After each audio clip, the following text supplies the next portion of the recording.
சித்ரா பௌர்ணமியை முன்னிட்டு திருவண்ணாமலையில் கிரிவலம் வர லட்சக்கணக்கான பக்தர்கள் குவிந்ததால் கடும் போக்குவரத்து நெரிசல் ஏற்பட்டது.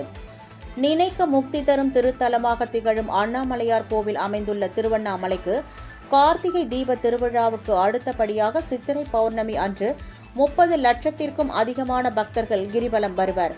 அதன்படி இன்று சித்திரை பௌர்ணமி என்பதால் லட்சக்கணக்கான பக்தர்கள் காலை முதலே திருவண்ணாமலையில் குவிந்து வருகின்றனர்.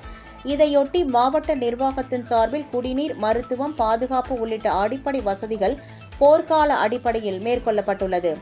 பக்தர்களின் கூட்ட நெரிசலை கட்டுப்படுத்தும் வகையில் திருவண்ணாமலை நோக்கி வரும் 9 சாலைகளிலும் மொத்தம் 20 தற்காலிக பேருந்து நிலையங்கள், வாகன நிறுத்துமிடங்கள் ஏற்பாடு செய்யப்பட்டு வாகனங்கள் நகருக்குள் வராமல் கட்டுப்படுத்தப்பட்டு வருகின்றன.